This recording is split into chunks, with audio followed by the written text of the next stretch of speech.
Welcome back to another extravaganza. It's a bit monotonous after a while, but we'll have a rattle of this. It's Friday the 23rd of February, it's 2024, it's the double award physics, it's the P1. So again, I've told you time at a number.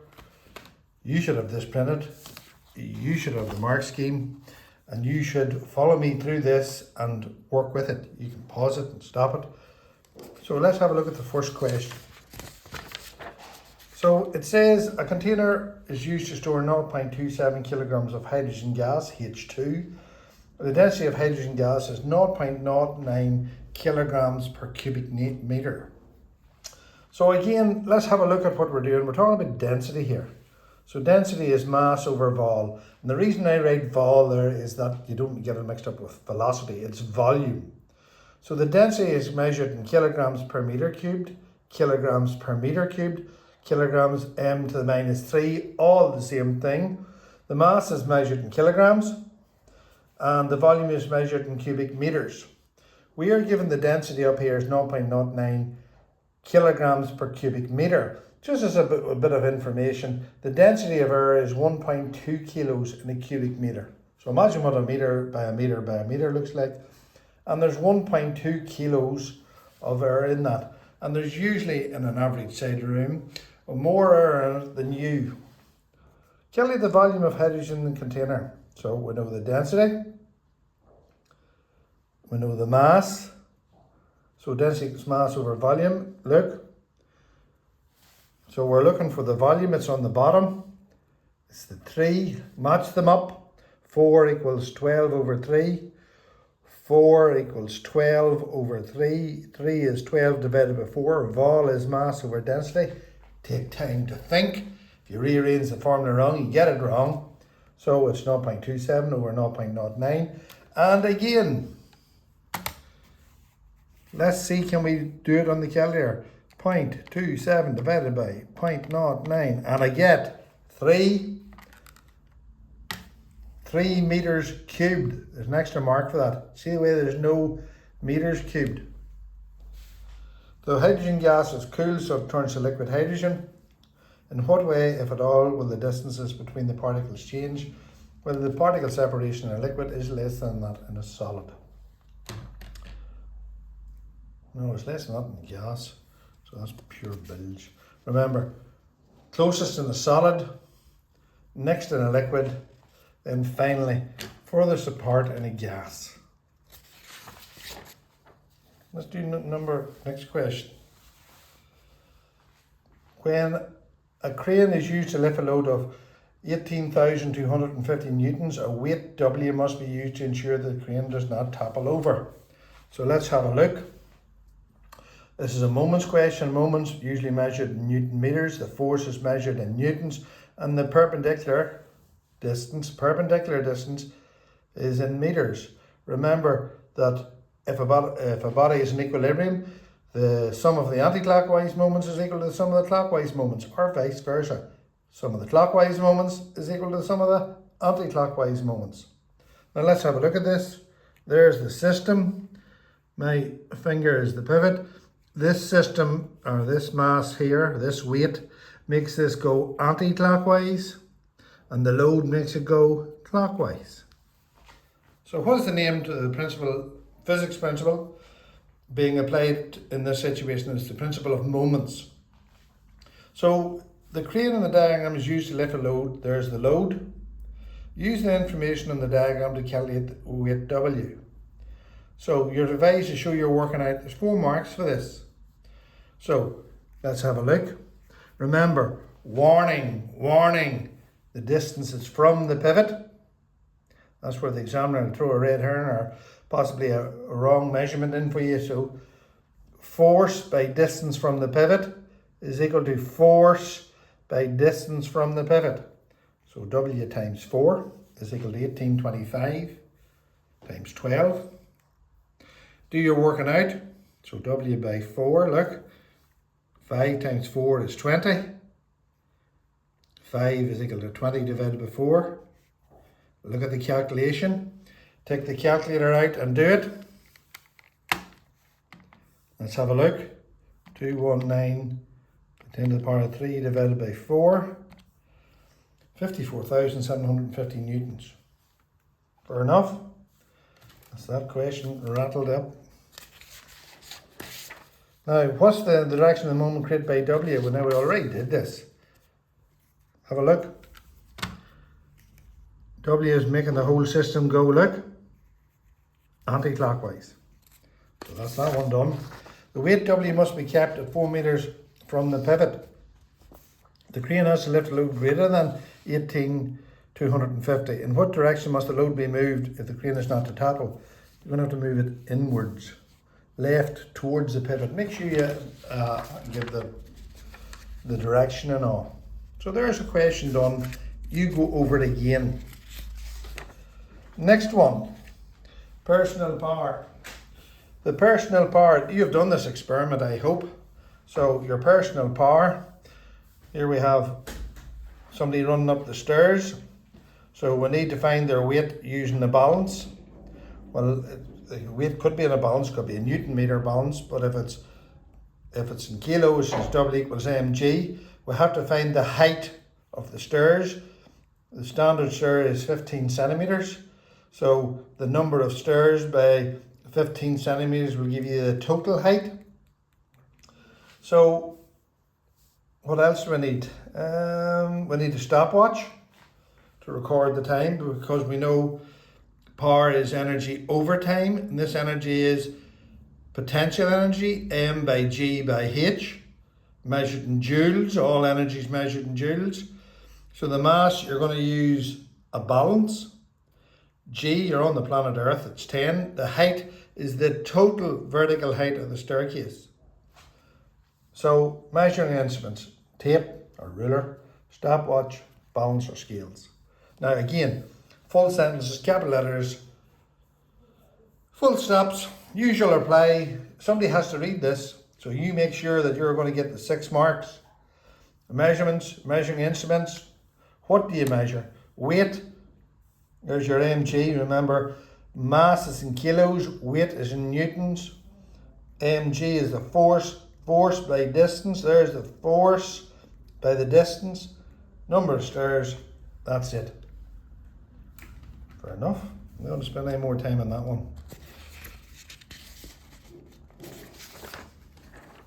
Now again, here's a half-life question. So let's have a look. I have to make sure I put this in. Right, so half-life is a term used in physics when studying radioactive decay. Now I've just done this. Here's your exponential decay graph. There's the number of atoms or nuclei at time 0, n0. Notice, is that naught? Whenever that falls to n0 over 2, that's known as the half-life. And if you're reading off an exponential decay graph, you use a pencil and a ruler. If that value was 800, then that value is 400. And you read off using a pencil and a ruler. You take your time to look at the scales. That's where the examiner will set the pitfalls for you. So here's the definition of half-life. You learn it, I can't learn it for you. The time taken for the number of radioactive nuclei to decay to half the initial number. Look at the mark scheme. The answer is there for you. Look, there's the mark scheme. There's the 2 marks. It tells you exactly what to learn. A sample of rainwater was collected. Some days later, the sample was found to be contaminated with iodine 131 with a count rate of 900 counts per second. The half-life of iodine is 8 days. What was the count rate of the sample 8 days before the count rate? Let's have a look. We're going back in time. There's the 900. Go back in time. That must have been 1800 whenever they got the sample. Yes, so we're going back in time. There's the 900, and it's going to be greater than 900. There's your 8 days. Time 0, 8 days, it's 900. Another sample. Now again, read the question. Another sample. It's not the same sample. Another sample of rainwater contaminated with iodine 131 is found to have a count rate of 600 counts per second.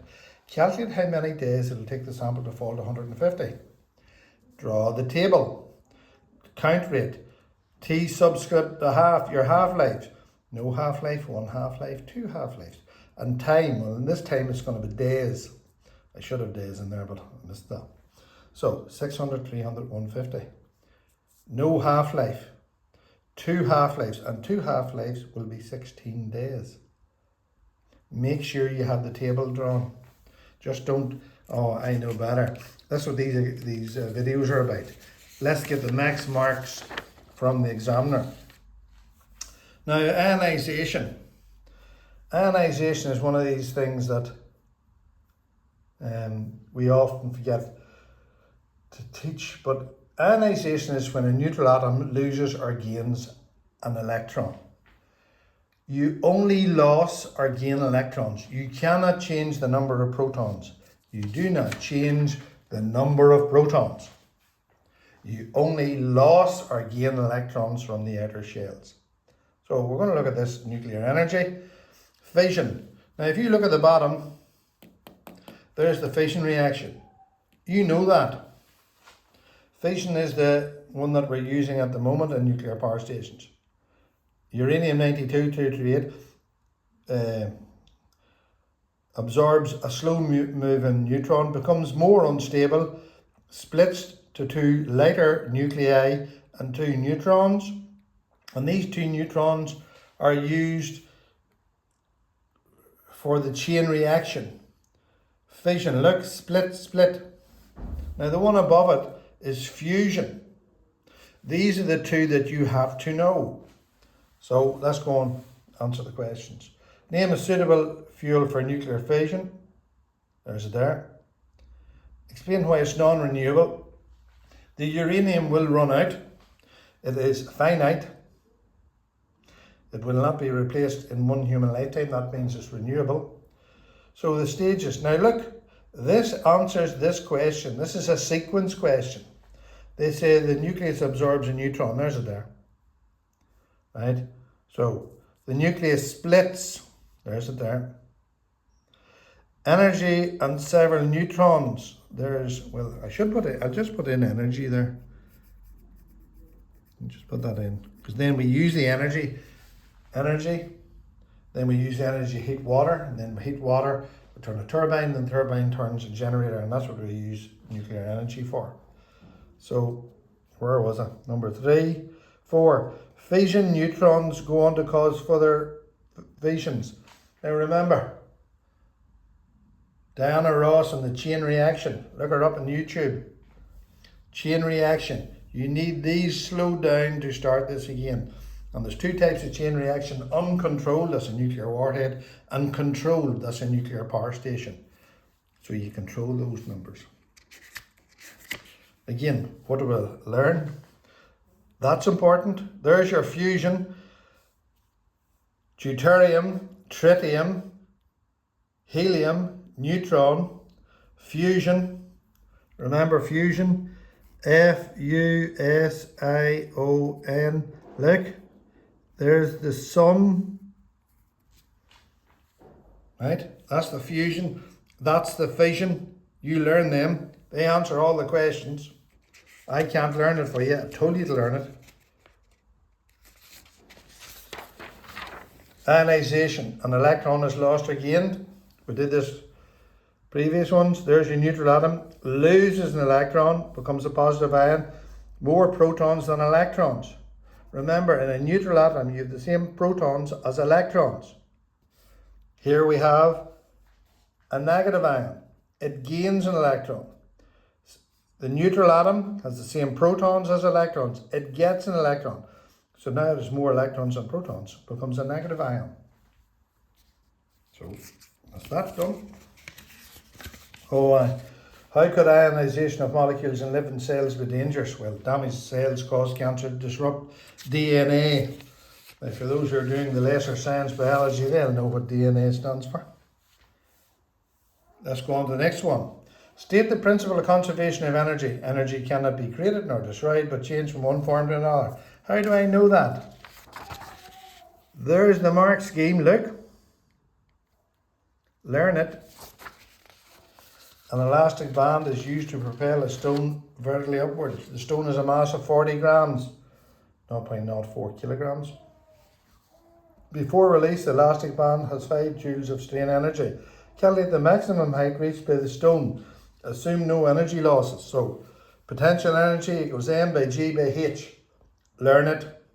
Joules, kilos, 10 meters per second squared if you're on the planet Earth, 1.6 if you're on the moon, and the height is measured in meters. So there was the first mistake sitting for you. So what do I want here?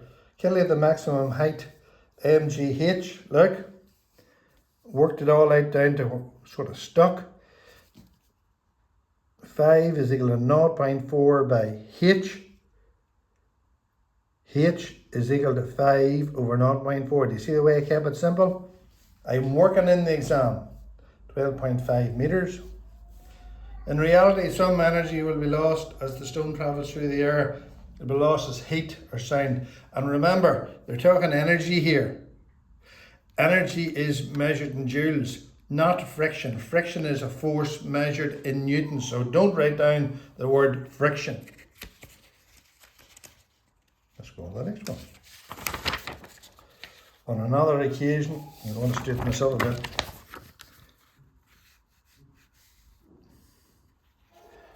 On another occasion, elastic band transfers 5.25 joules, that's all right for energy, to the stone. The elastic energy is efficiency of 92%.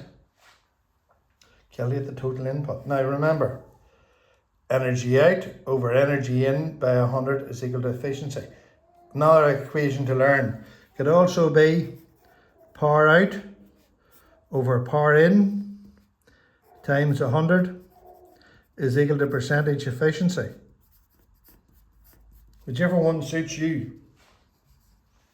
You can also have energy out over energy in is equal to efficiency, and that will be a number between 0 and 1, whichever one suits you. The elastic band has an efficiency of 92%, so there you're going to have 100 in it, this is percentage. So it says the elastic band useful, energy out. What's the energy in? Let's have a look.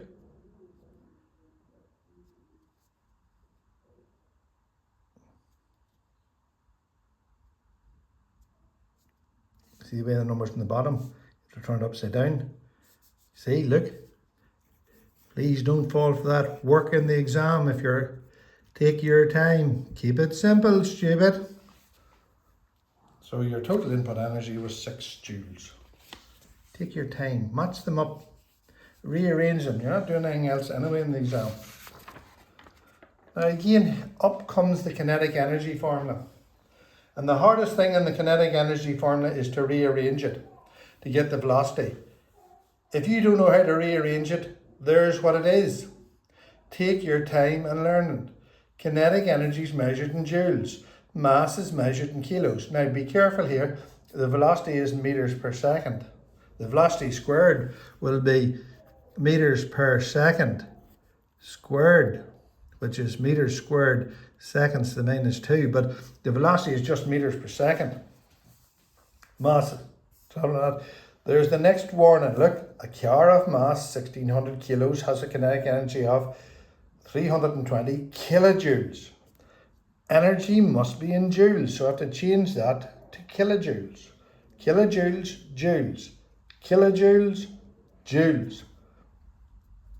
There's my energy too, there's my mass. So the mass is 1600 kilos, that's grand. Put it into the equation, use the calculator. Don't be afraid to use the calculator. We have 2 by 320,000 is that, divided by 1600 is that, root answer is that. You do it twice, don't make a mistake whilst doing it. A different car has a weight of 18,000 newtons. The pressure exerted by the car on the ground is 200,000 pascals. Calculate the area of the tires in contact with the ground. Now, you always be worried about, this is where the examiner is going to set you up for a fall. Is it the total area or possibly the area of one tire? You'd have to divide it by 4. So be very careful about the areas. Calculate the area of the tires. So he wants all 4 tires. Include the unit of your answer. Do not change any unit. So pressure is equal to force over area. Pressure is equal to force over area. What do we want? We want the area. Look, area is force divided by pressure. Take the calculator out. Don't be worried if you get a small answer. Do it twice.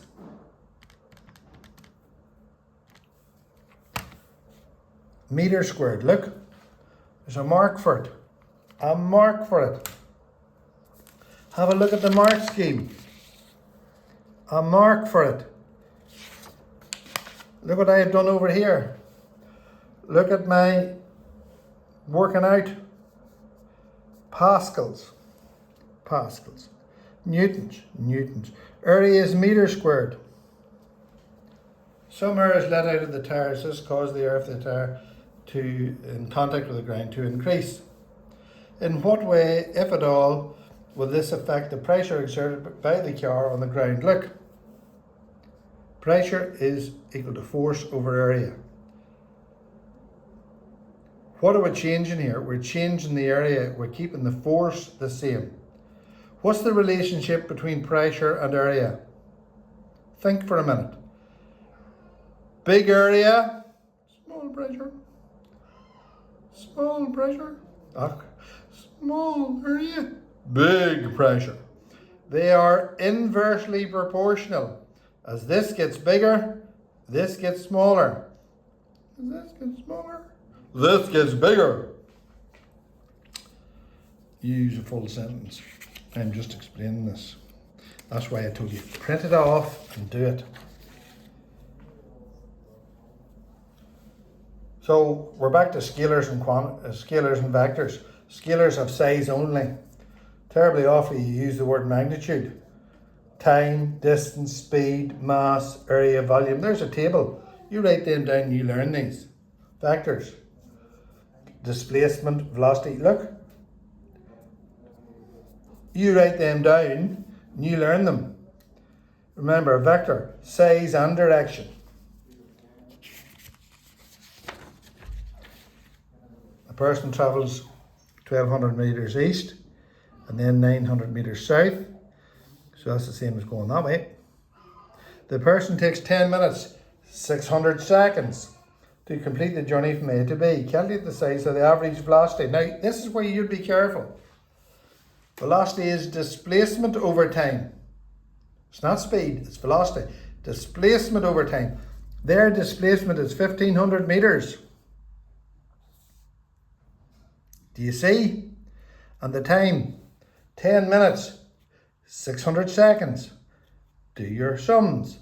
Calculator out. 1500 divided by 600 is 2.5. Now, the person then returns to their starting point at A. Their total displacement. If you get back into the same scratcher pit as you got out of this morning, your displacement is 0. You may have travelled a huge distance, but your displacement is 0. If that's not, doesn't matter what time it is, nahan divided by some time is still nahan. So your average velocity is nahan. Last question. I'm trying to make these as short as possible. A rocket of mass 12,000 kilos is about to be launched into space. For a successful launch, the rocket requires an acceleration of 20 meters per second.